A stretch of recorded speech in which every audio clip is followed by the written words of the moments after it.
थे कि ये भारतीय जनता पार्टी का चूंकि बधुआ मजदूर है हमारे साथ आएगा नहीं, तो उस हिसाब से कोई ध्यान नहीं दे रहा था। लेकिन जैसे विधायकों की बैठक की बात करिए या समाजवादी पार्टी जो अभी तक पीडीए के नाम पर ब्राह्मणों को अनदेखी कर रही थी, वह भी जो है किसी मंच पे किसी माध्यम से ब्राह्मणों को साधने की कोशिश कर रही है। थोड़ी सी दिक्कत है क्योंकि मंत्रिमंडल का विस्तार भी होना है और इसी तरीके से यही गहमा गहमी का फायदा उठाकर इसमें सौदेबाजी हो सकेगी। क्षत्रियों की सरकार है, ये ब्राह्मणों की सरकार नहीं है, तो वहां पे बहुत ऊंचा नीचा समाज हो जाता है और इसका बहुत ज्यादा प्रभाव है। इसी वजह से ये हुआ कि एक बार क्षत्रियों ने अपनी बाटी चोखा कर दी तो इधर से ब्राह्मणों ने बाटी चोखा कर दी। अभी बहुजन समाज पार्टी ऐसी किसी स्थिति में नहीं दिखाई दे रही है और मुझे नहीं लगता कि ब्राह्मण समाज कोई ऐसी चूक या कोताही करेगा कि वो ऐसी पार्टी के साथ जाए जहां पर जिसके सत्ता में आने के चांसेस बहुत कम हो। फिलहाल राष्ट्र और राम का चिंतन तो बना ही हुआ है। नमस्कार, आप देखना शुरू कर चुके हैं यूपी तक। मैं हूं आपका संतोष। उत्तर प्रदेश की सियासत में मायावती और मायावती 15 जनवरी को 70 साल पूरे कर चुके हैं, 70 साल की हो गई। हर जन्मदिन पर मायावती की ये जो जन्मदिन के बाद जो मीडिया ब्रीफिंग होती है वो एक बड़ा संदेश देने वाली होती है। और इस बार तो 2026 और 2027 में चुनाव होने हैं, लिहाजा मायावती के इस जन्मदिन के मौके पर दिए गए भाषण के कई मायने निकाले जा रहे हैं। मायावती ने सबसे पहले तो ब्राह्मण वोट बैंक पर निशाना साधते हुए कहा कि ब्राह्मण किसी बाटी चोखा का मोहताज नहीं है, ब्राह्मणों का सम्मान बसपा सरकार में हुआ है। तो मायावती की क्या स्ट्रेटेजी है? क्या मायावती 2027 में एक बार फिर ब्राह्मण वोट बैंक के सहारे अपने जो कहा जाए कि अपने राजनीतिक जीवन के सबसे बुरे दौर से गुजर रही है बसपा, उसको पुनर्जीवित कर पाएंगी? या ब्राह्मण वोट बैंक के सहारे जो राजनीति बीजेपी और समाजवादी पार्टी के बीच में शुरू हुई, उसमें बीएसपी ने भी एंट्री मारी है? ये तमाम मुद्दों पर हमारे साथ बात करने के लिए उत्तर प्रदेश की सियासत को समझने वाले 3 वरिष्ठ पत्रकार हैं। हमारे साथ ब्रजेश सिंह जी हैं, नवलकांत सिन्हा जी हैं और ज्ञानेंद्र शुक्ला जी हैं। शुरुआत सबसे पहले ब्रजेश सिंह जी आपसे, क्या ब्राह्मण अब एकदम से पहले, अब मायावती ने जैसे कहा कि ब्राह्मण बाटी चोखा का मोहताज नहीं है, इशारा उनका जो ब्राह्मणों की बैठक हुई बीजेपी के विधायकों की बाटी चोखा आयोजन की उस पर था, या समाजवादी पार्टी ने उस ब्राह्मण विधायकों की बैठक के बाद जो बाटी चोखा पार्टी शुरू की, कुछ स्थानीय नेताओं ने पार्टी कार्यालय में भी हुई, उसकी तरफ था? मायावती के इस स्टेटमेंट को आप कैसे देखते हैं? देखिए, हम संतोष जी कहें कि मायावती जो पूर्ण बहुमत की सरकार उनकी बनती है 2007 में, तो उन्होंने उस समय ब्राह्मण वोटों को साधा था और एक नारा दिया था ना, हाथी नहीं गणेश हैं, ब्रह्मा विष्णु महेश हैं। तो उस समय जब ब्राह्मणों ने ढंग से उनका साथ दिया तो पूर्ण बहुमत की सरकार बनी और मायावती मुख्यमंत्री बनी। इसके बाद 12 आते आते ब्राह्मण, सपा, बसपा और कुछ थोड़ा उस समय 12 की बात मैं करूं तो भाजपा के साथ भी गया, मायावती का साथ छूट गया। तो वहां से बसपा जो है धीरे धीरे नीचे आने लगी। और अगर हम 22 तक के चुनाव में देखें तो लगातार जो अगर हम 14 की बात करें, 17 की बात करें, 19 की बात करें, 22 की बात करें, तो ब्राह्मण पूरी तरह से मायावती का साथ छोड़ दिया। और जिसके बाद मायावती की ये आप देख सकते हैं जो हालत है बसपा का, 0 पे कह सकते हैं आप है। तो अब भारतीय जनता पार्टी में आज कह सकते हैं बड़े पैमाने पे आप जो पूरी तरह से ब्राह्मण है, लेकिन ये बात सही है कि कहीं वो अकुलाहट तो महसूस कर रहा है, वो विकल्प नहीं बन पा रहा, उसको विकल्प नहीं मिल रहा है। कोई पूछ नहीं रहा ब्राह्मण को, नहीं पूछने के जहां है वहां पूछा नहीं जा रहा है। और दूसरे लोग पहले समझते थे कि ये भारतीय जनता पार्टी का चूंकि बधुआ मजदूर है हमारे साथ आएगा नहीं, तो उस हिसाब से कोई ध्यान नहीं दे रहा था। लेकिन जैसे विधायकों की बैठक की बात करिए या समाजवादी पार्टी जो अभी तक पीडीए के नाम पर ब्राह्मणों को अनदेखी कर रही थी, वह भी जो है किसी मंच पे किसी माध्यम से ब्राह्मणों को साधने की कोशिश कर रही है। क्योंकि मायावती को ब्राह्मणों से लाभ मिला है 2007 में जब पूरा साथ दिया था, तो मायावती को समझ में आ रहा है कि अगर हम ब्राह्मण को साथ में ले लें तो जो 2027 की राह है, जो कि बहुत कठिन है ब्राह्मण का भारतीय जनता पार्टी को छोड़ना, ये भी बता दूं आपको। लेकिन अगर पूछ रही है लेकिन फिर भी मुश्किल है ब्राह्मणों का बात पर छोड़ पाना। वो कह सकते हैं आप, पूछ नहीं, कोई दूसरा पूछ नहीं रहा तो जाएंगे कहां? वो इस समय अब हम जैसे बोल दीजिए। जैसे समाजवादी पार्टी में मुस्लिम है, वैसे ब्राह्मण जो है भारतीय जनता पार्टी में उसके पास कोई विकल्प नहीं है, तो उसको बना रहना है, ऐसा महसूस करता सामान्य ब्राह्मण, खास करके राजनीतिक ब्राह्मण तो बहुत ज्यादा। तो इस नाते वो बना है और भी हाल फिलहाल दिख रहा है कि वो बना रहेगा। मतलब ब्राह्मण भाजपा में मुसलमानों वाली स्थिति, मुसलमानों वाली स्थिति में उसके पास कहीं, चूंकि राष्ट्र और राम की जो है बाध्यताएं हैं उसके साथ, तो वो बना रहेगा। लेकिन ये भी बात सही है कि अगर समय रहते भारतीय जनता पार्टी इसको नहीं समझी, तो ये न भूले कि कांग्रेस का भी वोटर रहा है ब्राह्मण, बसपा में भी गया है, तो जहां जाता है वहां बना देता है, जिसको छोड़ता है वो बिगड़ भी जाता है। तो अभी भारतीय जनता पार्टी को समझ में ढंग से नहीं आ रहा है कि जिस ढंग से ब्राह्मण अगर अपने को उपेक्षित महसूस कर रहा है, ये जरूर है कि ये उपेक्षा, हाँ ये चीज और बता दें आपको, ये मजेदार बात है, जो सामान्य ब्राह्मण है उसको तो मजा आ रहा है कि हाँ हमारी सरकार है। ये जो उपेक्षा आपको दिख रही है, ये उपेक्षा राजनीतिक, चाहे वो पत्रकारिता के क्षेत्र में कोई राजनीतिक हो, चाहे वो राजनीति में हो, सामाजिक रूप से सक्रिय हो, उसको ज्यादा उकलाहट महसूस हो रही है, अपमान महसूस कर रहा है। तो वो कैसे संतुलन भारतीय जनता पार्टी बनाती है। और अगर विकल्प की बात करें समाजवादी पार्टी या बसपा, तो वो ब्राह्मण अगर भाजपा से खसकता है, अगर इसकी संभावना बनती है, तो उसकी पसंद बसपा एक नंबर पे रहेगी। नवल जी से सवाल की, मायावती ने कहा कि बाटी चोखा से ब्राह्मण लुभाने वाला नहीं है, क्या वास्तव में बीजेपी में ब्राह्मण छटपटाहट है ब्राह्मणों में? देखिए, आपको पिछले इतिहास की तरफ ले जाते तो ब्राह्मण पॉलिटिक्स आप आसानी से समझ पाएंगे। जब कांग्रेस की पहली सरकार बनी थी तो पंडित जवाहरलाल नेहरू प्रधानमंत्री बने थे और पंडित गोविंद वल्लभ पंत जो है उत्तर प्रदेश के पहले मुख्यमंत्री बने थे। उसके बाद भी कई पंडित बहुगुणा जी से लेते हुए कांग्रेस बनाती रही। पंडित नारायण दत्त तिवारी को तो 3-3 बार मुख्यमंत्री कांग्रेस ने बनाया।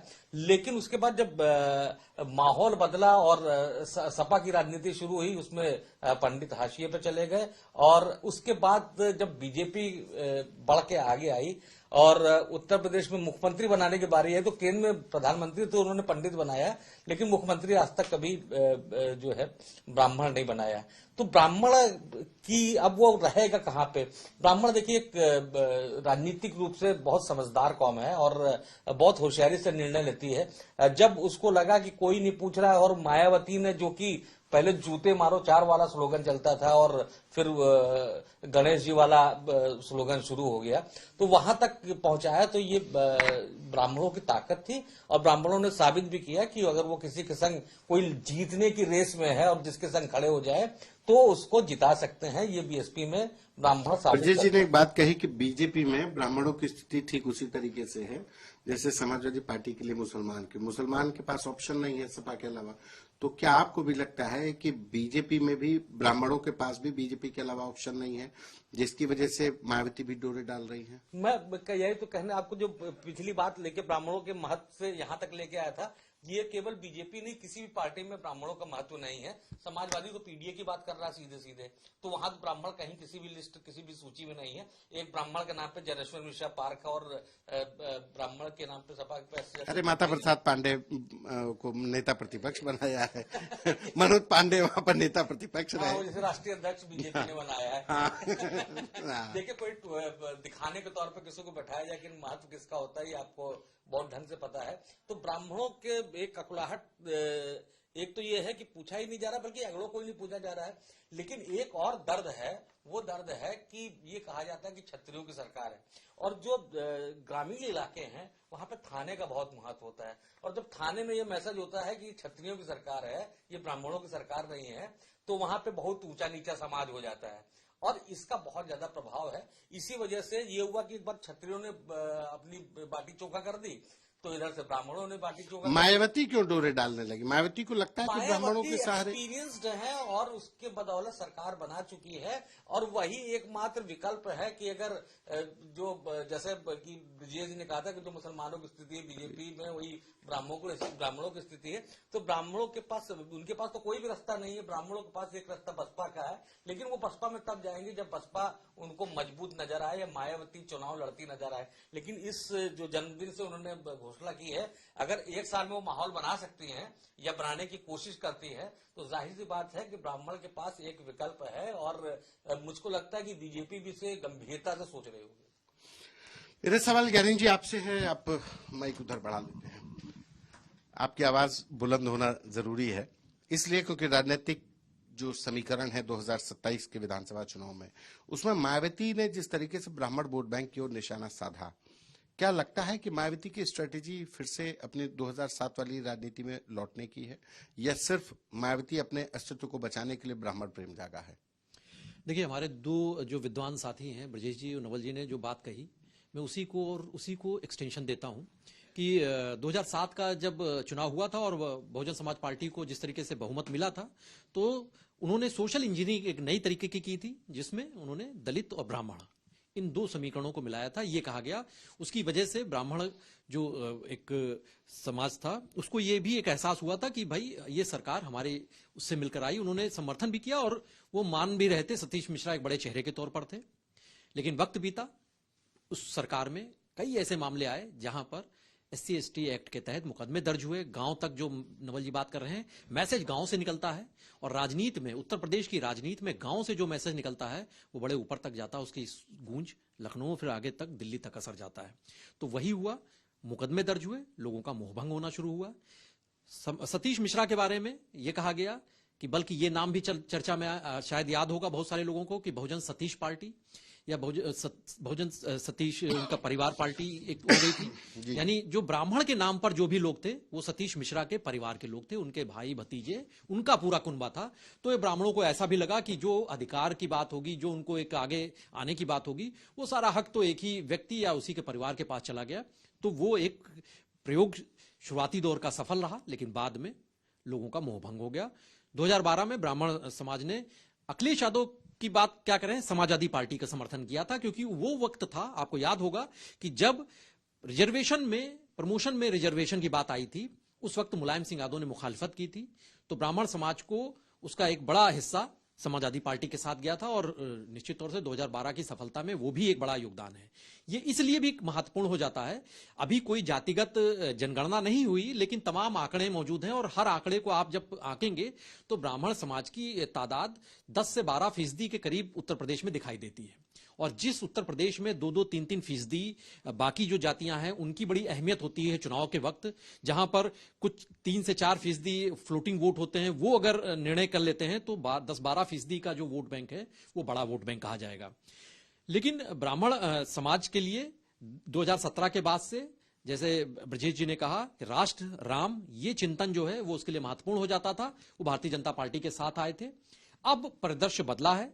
23 दिसंबर को ब्राह्मण समाज के विधायकों ने बैठक हुई, उसमें कैसे क्या हुआ उसके कई सारे पहलू हैं। लेकिन उस बैठक के बाद जिस तरीके से पंकज चौधरी ने, भारतीय जनता पार्टी के नवनियुक्त प्रदेश अध्यक्ष ने, उसको लेकर बयान किया, वो बयान उन्होंने दिया, उन्होंने जिस तरीके से बात कही, वो मैसेज जो गया, वो मैसेज ऐसा गया कि आपने अपमानित करने वाली बात कही है, आपने धमकी दी। और इससे पहले कुटुंब के नाम पर जब बैठक हुई क्षत्रिय समाज की, तब कोई भी नहीं बोला, और उसके बाद से ब्राह्मण समाज की बैठक को लेकर आपत्ति हुई।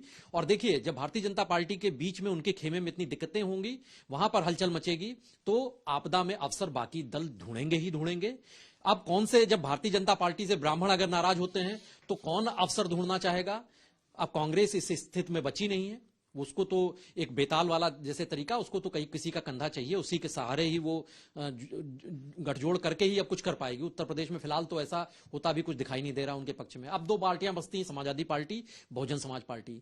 समाजवादी पार्टी के लिए बिल्कुल नहीं भूलना चाहिए, उनके फंडे एकदम क्लियर हैं। अखिलेश यादव को एकदम बढ़िया से पता है, आगरा का मामला होता है, दलित बनाम क्षत्रिय होता है, वो सीधे तौर से क्षत्रिय समाज को बाइकआउट कर देते हैं, दलित समाज के साथ खड़े दिखाई देते हैं। इटावा में कथावाचक प्रकरण होता है, वहां पर वो सीधे तौर से, जब ब्राह्मण और यादव बनाम ब्राह्मण होता है, वो यादव समाज का साथ देते हैं। और बल्कि उसके बाद से सोशल मीडिया पर ब्राह्मण समाज के लिए जिस तरीके से लांछन लगाया गया, जिस तरीके से उन्हें बुरा भला गया कहा गया, अश्लील शब्दों से नवाजा गया, वो सारी चीजें ब्राह्मणों में एक बड़ा मैसेज गया। और हम लोगों की जो बात होती रही है गांवों में भी, जो तमाम लोगों को, उनको लगा कि अब उनके पास ऑप्शन के तौर पर एक ऐसी पार्टी है जहां पर तो उनका रहना, वहां पर उनको एक वैचारिक तौर से लिंचिंग की उनकी स्थिति आ गई है। यहां पर भारतीय जनता पार्टी के साथ तो उनको खाली यही तो है दिक्कत कि वो उनको शायद उतना मौका नहीं मिल पा रहा है, वो थोड़े से दरकिनार किए जाते हैं, दरकिनार है, उनको वहां पे थोड़ा सा अपमानित तो नहीं हो रहा है। नजरअंदाज किया जाता है। लेकिन वहां पर तो पूरी तरीके से एक तरफ आपका अस्तित्व ही लिंचिंग के कगार पर आ जाए, आपको यहूदी बनाकर नाजियों की तरह व्यवहार किया जाए, आप नाजी करते हैं जैसा वैसा यहूदियों के साथ करा जाए, और एक तरफ आपको खाली नजरअंदाज किया जा रहा है। तो ये ब्राह्मण समाज के पास दो ही ऑप्शन अभी थे। मायावती जरूर कोशिश कर रही है, लेकिन उत्तर प्रदेश में हाल फिलहाल अभी बहुजन समाज पार्टी ऐसी किसी स्थिति में नहीं दिखाई दे रही है, और मुझे नहीं लगता कि ब्राह्मण समाज कोई ऐसी चूक या कोताही करेगा कि वो ऐसी पार्टी के साथ जाए जहां पर जिसके सत्ता में आने के चांसेस बहुत कम हो। फिलहाल राष्ट्र और राम का चिंतन तो बना ही हुआ है। भारतीय जनता पार्टी के साथ, जैसे ब्रजेश जी ने कहा कि ब्राह्मण समाज के पास कोई ऑप्शन दूसरा नहीं, विकल्प की स्थिति नहीं है, विकल्पहीनता की स्थिति है। और बहुजन समाज पार्टी या कोई भी राजनीतिक पार्टी, उसका पूरा हक होता है कि वो तमाम वोटर्स को, तमाम अपने वोट बेस के दायरे को बढ़ाए, और उसी सिलसिले में मायावती ने भी वही कोशिश की है। उन्हें ये तो पता है कि नाराजगी है, और ये नाराजगी अब कोई ढकी छुपी नहीं है, ये सीधे तौर से मौजूद है भारतीय जनता पार्टी के खेमे में। वहां पर चाहे विधायक से लेकर निचले स्तर पर भी हो, कार्यकर्ताओं के स्तर पर हो, आम जनता के स्तर पर हो, ब्राह्मणों में एक बड़ी नजरअंदाज किए जाने की मायूसी, हताशा, क्षोभ है। लेकिन उसको समाजवादी पार्टी की तरफ तो अभी कोई ख्याल जाने की स्थिति में है नहीं, और बहुजन समाज पार्टी इस स्थिति में है नहीं कि वो आगे कुछ बढ़ सके। तो कुछ समय पहले मैं अपनी बात को, इस पहलू को इस पर से विराम दे रहा हूं कि इससे पहले भारतीय जनता पार्टी के शायद हरिद्वार दुबे या कोई एक नेता थे, उन्होंने ये बयान दिया था कि ब्राह्मण जाएगा तो कहां जाएगा। तो वही जो ब्रजेश जी बात कह रहे थे, वो जाएगा कहां जाएगा, ठीक उसी तरीके से जैसे मुस्लिम समाज विकल्पहीनता की स्थिति में समाजवादी पार्टी के अलावा नहीं जा सकता, तो ब्राह्मण समाज भी नहीं जा सकता है। 89% यानी 90% के करीब ब्राह्मणों ने 2022 में भी समर्थन किया था। हाल फिलहाल 2027 में भी कोई बहुत बड़ा चमत्कार हो जाए राजनीतिक, तब तो अलग बात है, वरना इन आंकड़ों में कोई बहुत बदलाव होता दिखाई नहीं देता। आपने एक बात कही कि मायावती में अभी मतलब ऐसा नहीं है उतनी ताकत राजनीतिक तौर पर कि वो अकेले कुछ कर पाए, और मायावती ने क्लियर कर दिया कि 2027 में वो गठबंधन भी नहीं करेंगी। ये कैसी पॉलिटिक्स? गठबंधन भी नहीं करेंगी। बहुजन समाज पार्टी को लगता है कि दलित वोटरों का अभी भी तमाम कमजोरी के बाद भी 9%, 9.5-10% के करीब तो वोट बैंक मौजूद ही है उनके पास। उनको लगता है कि अगर मुस्लिम समाज, ब्राह्मण समाज, ये सारे कुछ आ जाते हैं तो वो 30% का एक आंकड़ा पार हो सकता है। तो वो उस हिसाब से अपनी कैलकुलेशन में है, वो कोशिश मतलब समाजवादी पार्टी के पीडीए के सामने पीडीएम के पंडित दलित मुस्लिम वाला फैक्टर ये लेकर के वो अपना, बिल्कुल वो अपने दलित के साथ, और वही जो कांग्रेस के पास 90 के दशक से पहले हुआ करता था, दलित ब्राह्मण मुस्लिम, ये समीकरण के हिसाब से बहुजन समाज पार्टी आगे बढ़ने की कोशिश में है। लेकिन उसमें से अब आप देखिए कि सीधे तौर से भारतीय जनता पार्टी जो बात कर रही है उसमें अभी तक कोई भी जो नेता है, या जैसे भी खुद मुख्यमंत्री के बयान आए होंगे या किसी के भी ऐसे कोई जो उन्होंने, पंकज चौधरी ने भी सीधे तौर से कहा है कि उनकी पार्टी में ऐसी कोई दिक्कत की बात नहीं है, कि वहां पर उनकी पार्टी तो सबको लेकर चलती है। नाराजगी का भाव, जो बात ब्रजेश जी कह रहे थे कि जो तमाम राजनीतिक जो लोग हैं, राजनीतिक ब्राह्मण हैं, उनके लिए थोड़ी सी दिक्कत है, क्योंकि मंत्रिमंडल का विस्तार भी होना है, और इसी तरीके से यही गहमा गहमी का फायदा उठाकर इसमें सौदेबाजी हो सकेगी। देखिए, क्या जाति के नाम पर उत्तर प्रदेश में या कहीं भी उत्तर भारत में तो कम से कम ऐसा रहा ही है कि जाति का सहारा केवल इसीलिए लिया जाता है कि उस जाति के सहारे से हम अपना जो हमारा बिजनेस है, हमारे हित हैं, वो कैसे सध सकते हैं। तो जाति को इस्तेमाल किया जाता है, उसको सीढ़ी बनाया जाता है, उस सीढ़ी के जरिए सत्ता में मंत्री पद या बड़े ओहदे, बड़ी कुर्सियां हासिल की जाती हैं। ये हमेशा से होता रहा है।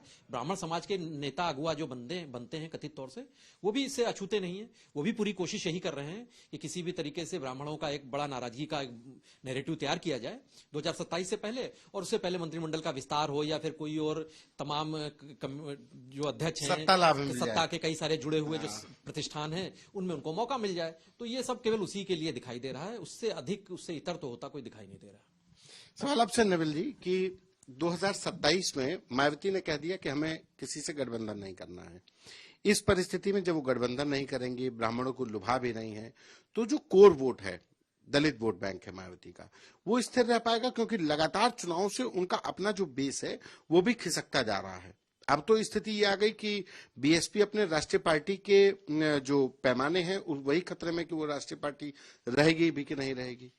देखिए, सबसे पहली बात तो ये कि मायावती के जो कोर वोटर है, जो छठ के बीजेपी में गए हैं, वो दरअसल बीजेपी में गए या पिछले लोकसभा चुनाव में कुछ प्रतिशत समाजवादी पार्टी में वोट देके आए या कांग्रेस को वोट देके आए, वो बीजेपी की लॉयल वोट आज भी है। लॉयल मैं इसलिए कह रहा हूं क्योंकि उनको मायावती से परहेज नहीं, मायावती से लगाव है, लेकिन उनको पता था कि मायावती मुकाबले में नहीं है, इस वजह से वो वोटर छिटका। तो वो वोटर किसी भी क्षण उसके पास वापस आ सकता है।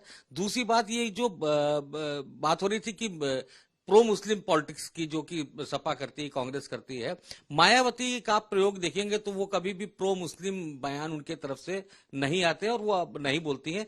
बस चुनाव में ये करती हैं कि जहां मुस्लिम बहुल्य क्षेत्र है वहां पे मुसलमान कैंडिडेटों को भारी संख्या में उतार देती है, जिसकी वजह से एक बहुत बड़ा चंक पक्ष में आ जाता है मुसलमानों का बीएसपी के।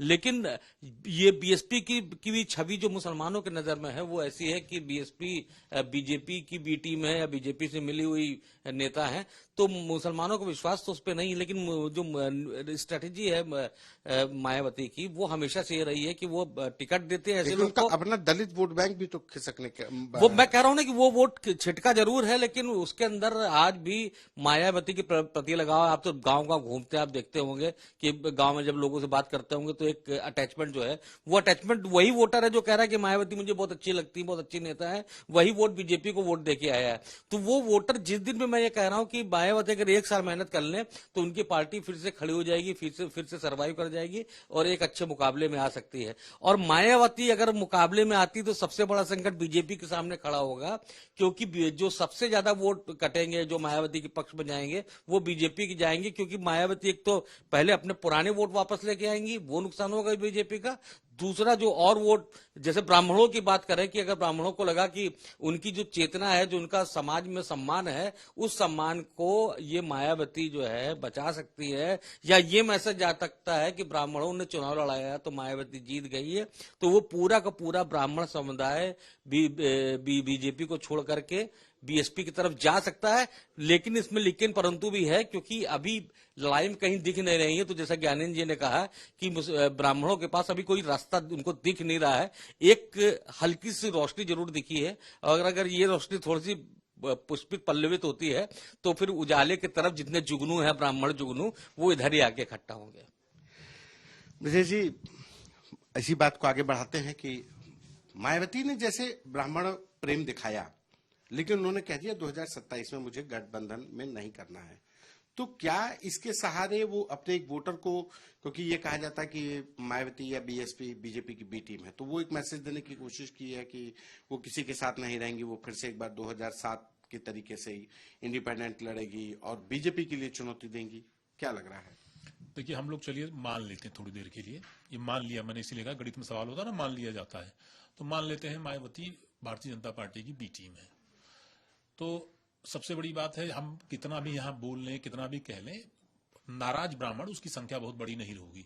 हम कह रहे हैं वो सोचता है कि हम भाजपा को वोट नहीं करेंगे, वह नाराज मतदाता समाजवादी ये पीडीए में तो जाएगा भी नहीं, लेकिन गलती से विकल्प के रूप में अगर देखता है कि ये उभर रही है, उसके साथ जाने के बजाय भाजपा को भी फायदा रहेगा कि ठीक है आप मायावती के साथ चले जाओ।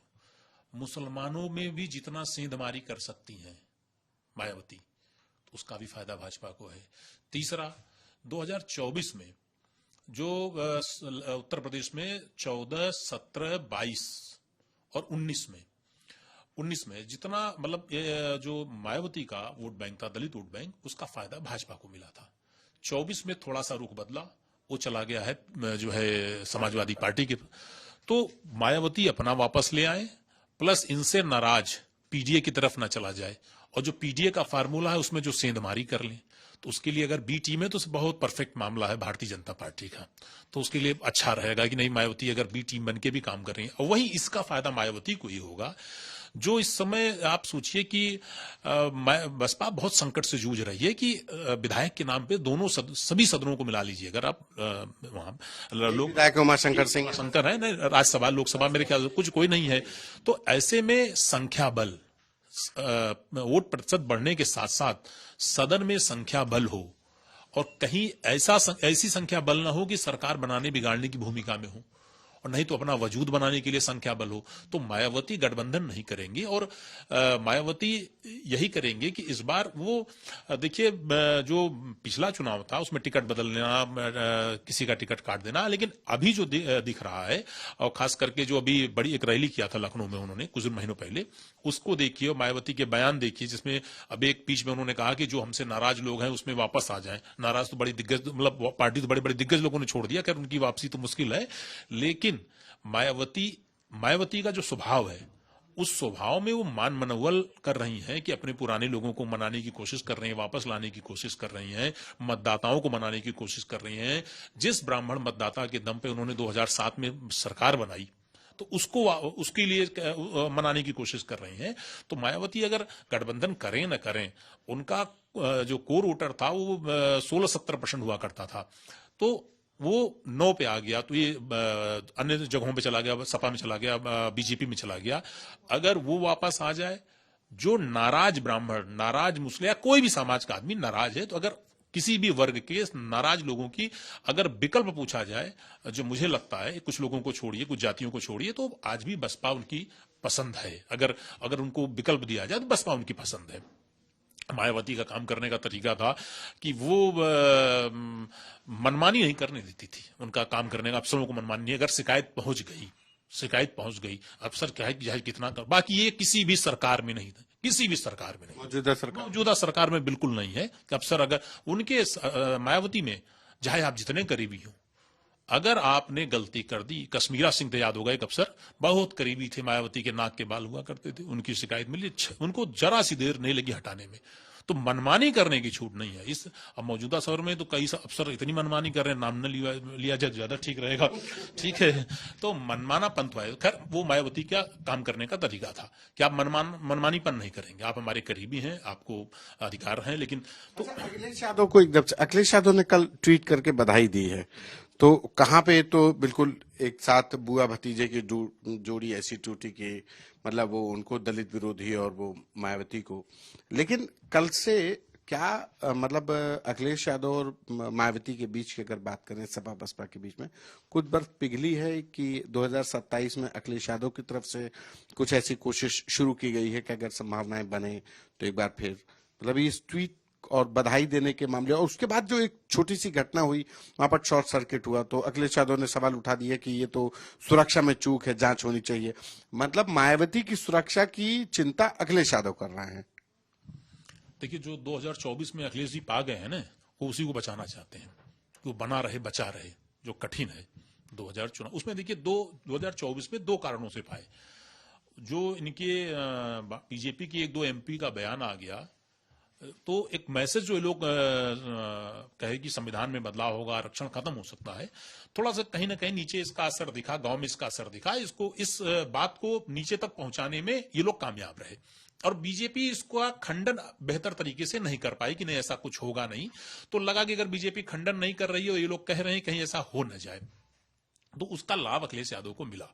तो वही जो लाभ मिला है वो लाभ बना रहे, जो बड़ा कठिन है, उसी लाभ को बचाने के लिए मायावती की इतनी चिंता कर रहे हैं। बाकी आपको याद होगा 2012 क्या कह सकते हैं 17 तक इन्हीं दोनों उत्तर प्रदेश की राजनीति में पूरी राजनीतिक रार जो थी वो सपा और बसपा की रही है, किसी से छुपा नहीं है। और यही 27 का चुनाव आने दीजिए और इसका परिणाम आने दीजिए, इसके बाद फिर से आप रार देखिएगा। अगर मतदाता इनका बचा रहा तो रार नहीं होगी, मतलब 24 में जो मतदाता इनके पास आया, और अगर वो छटक गया तो आप फिर देखिएगा वही रार होती है। तो 27 के बाद उसकी स्थिति स्पष्ट हो जाएगी। अब चूंकि अखिलेश यादव भी की गर्दन फंसी हुई है, उनको 24 में उस वोट मिला तो कैसे उसको बचाए रहे हैं, तो अब वो एक वोटर की चिंता तो नहीं कर सकते, इसलिए नेता की चिंता कर रहे हैं। और कैसा मायावती में, बसपा में और सपा में क्या रार रही है, क्या झगड़ा रहा है, अब ये आप हमसे ज्यादा बेहतर जान रहे हैं। तो आप समझिए कि ये सिर्फ अभी उनका चिंता उनता नहीं है, ये सिर्फ राजनीतिक स्टैंड कर सकते हैं, और उसी के तहत इस तरह के बयान आ रहे हैं। उसमें कोई बहुत दम नहीं है, उसका कोई बहुत प्रभाव ही नहीं पड़ेगा। क्या अखिलेश यादव की चिंता मायावती को लेकर के, जैसे एक छोटी सी घटना थी हालांकि वो, कि वो सुरक्षा की बात करने लगे, मायावती को बधाई भी दी, तो ये कैसे देखते हैं? कुछ राजनीतिक इसमें आप देख रहे हैं? नहीं, एकदम राजनीतिक इसमें कुछ भी नहीं है। केवल ये है कि एक जो सहानुभूति होती है वो दर्शाने की कोशिश। देखिए, हर पार्टी ये जानती है कि मायावती का अपने जो वोट बैंक में बड़ा प्रभाव है, और वही वोट बैंक कभी पिछली बार सपा में चला गया, उससे पहले बीजेपी में जाता रहा। तो मायावती के खिलाफ ना बोलना एक स्ट्रेटेजी का हिस्सा रहा है, और सपा की तरफ से तो बी टीम बताना भी एक स्ट्रेटेजी का हिस्सा रहा है। तो जाहिर सी बात है कि संबंध को हमेशा राजनीति में खुला रख के चला जाता है और हर रास्ते खुले रख के चले जाते हैं। लेकिन किसी भी स्थिति में समाजवादी पार्टी ये मैसेज नहीं देना चाहेगी कि मायावती मजबूत है, सक्षम है और चुनाव में जो है वो ढंग से मजबूत तरीके से हिस्सा लेंगी। और उसकी वजह यह भी है कि अगर उन्होंने जरा भी एहसास जताया कि वो मजबूत है या उनका विरोध करना शुरू किया तो वो अपने आप मजबूत बन जाएंगी। उनसे सहानुभूति दिखाने का मतलब है कि नहीं भाई, एक दलित की बेटी है, बड़े पद पे गई है, तो उसका सम्मान बरकरार रहना चाहिए, और ये बीजेपी वाले कर नहीं रहे हैं। तो वो जो एक सहानुभूति है वो मायावती के बहाने खुद हासिल करना चाहते हैं। सवाल ज्ञान जी, ब्राह्मण वोट बैंक को लेकर के जहां से शुरू हुई उस बैठक की भी कर लेते हैं कि ब्राह्मण विधायकों ने बैठक की, शीतकालीन सत्र के बाद विधायक थे उनके यहाँ पर तमाम लोग विधायक बैठक हुई। क्या वो वास्तव में, क्योंकि उस बैठक का जिक्र इसलिए करना जरूरी क्योंकि वहीं से फिर समाजवादी पार्टी ने भी बिकरू कांड में जेल भेजी गई खुशी दुबे की मां की मदद की, तो उसने भी कहा कि हम आभार व्यक्त करते हैं। उसी के बाद मायावती को भी ब्राह्मण प्रेम जाग गया। तो उस बैठक का अगर हम देखें तो क्या ब्राह्मणों की जो विधायकों की बैठक थी वो असल में बैठक क्या थी? क्योंकि पंकज चौधरी ने तो डपट दिया कि ऐसा कोई दोबारा बैठक नहीं होनी चाहिए, और ब्राह्मण बैठक दोबारा हो भी नहीं पाई। उसके बाद से ऐसा लामबंदी, क्या वो वास्तव में कैसे विधायक थे? वो वास्तव में नुमाइंदगी थी उनकी, या जो आपने एक बात कही कि छटपटाहट, मंत्रिमंडल विस्तार, सत्ता का स्वहित देखना, समाज हित के बजाय स्वहित देखने वाली बैठक थी? देखिए, 23 दिसंबर को जो बैठक हुई थी वो पीएन पाठक जो विधायक हैं भारतीय जनता पार्टी के, उन्होंने अपनी पत्नी उनके जन्मदिन के मौके पर उन्होंने अपने घर पर खाने का इंतजाम किया हुआ था। हालांकि उसमें कुछ और भी जातियों के भी लोग थे और बाकी जो असंतुष्ट कई सारे और पार्टियों के भी जो ब्राह्मण नेता हैं वो भी कुछ चेहरे पहुंचे हुए थे। और चूंकि ब्राह्मण विधायकों की तादाद ज्यादा थी तो वो पूरा एक हल्ला मचा कि ये ब्राह्मणों की एक बैठक हो रही है। हालांकि उसी बीच में कहा जाता है कि मुख्यमंत्री आवास से फोन भी आ गया, उनके बघेल कोई उनके वो एसडी हैं, उन्होंने फोन कर लिया। फिर उसमें कुछ लोग हिसाब बताते रहे, कुछ लोग निकल भागे वहां से, या जैसा भी रहा। तो वहां पर जो लोग रहे होंगे तो उनके अपने मन में कुछ और भी दिक्कत रही होगी, तो इसलिए वो खुल के शायद नहीं बता पाए होंगे कि वो अगर वो उनको ब्राह्मण के नाम पर ही बैठक करनी चाहिए थी। अगर मुझे लगता है कि अगर वो ब्राह्मण के हितों को लेकर बैठक थी तो फिर डंके की चोट पर आत्मविश्वास के साथ आना चाहिए था, बताना चाहिए था कि ब्राह्मणों के लिए ये दिक्कत है और ये समस्याएं हैं, ये बिंदु हैं, इन बिंदुओं के निराकरण के लिए, इन समस्याओं के हल के लिए हम लोगों ने बैठक की। लेकिन ऐसा होता दिखाई नहीं दिया। इसीलिए मैंने पहले जोड़ा था कि ये मन में कुछ और चल रहा होगा। मन में जब हमारे नैतिक साहस नहीं होता है कई बार किसी मुद्दों को लेकर उठाने का, तो फिर इसी तरीके से विषम परिस्थितियों का सामना भी करना पड़ता है।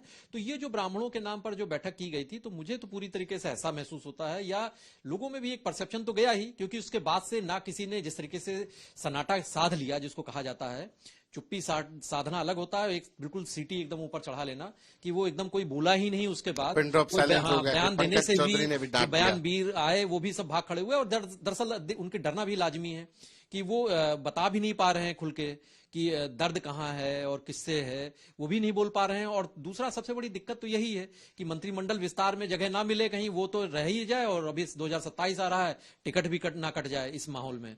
तो इस चक्कर में भी कई सारे डरे सहमे हुए होंगे, और डरे हुए सहमे हुए लोग क्या अपनी बात बहुत मुद्दे के संग कर पाएंगे।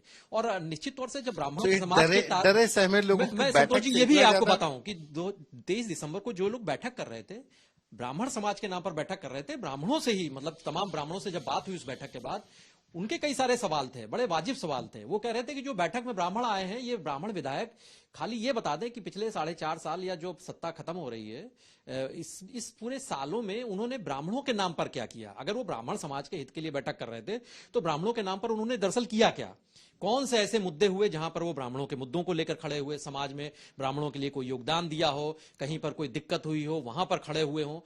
तो जब ऐसा उसका कोई जवाब किसी के पास नहीं है तो यही माना जाना चाहिए कि स्वाहिताय स्वजन हिताय स्वजन सुखाय वो वहां पर इकट्ठा हुए थे। ब्राह्मण समाज से शायद उनका लेना देना नहीं था। तो इसीलिए मैंने पहले भी यही बात कही कि चाहे मुख्यमंत्री योगी आदित्यनाथ को लेकर नैरेटिव बनाए जाने की बात होती रही कि क्षत्रिय समाज की के वो अगुआ हैं, वहां के नेता हैं, लेकिन जो 90% के करीब ब्राह्मण समाज वोट देता है वो इसीलिए देता है कि उनकी एक छवि आज भी जो हिंदू एक चेहरे के तौर पर, भगवा चेहरे के तौर पर देश में तमाम राज्यों में उनकी स्वीकार्यता है, उनकी पहचान है, उसी पर मोहर लगी है।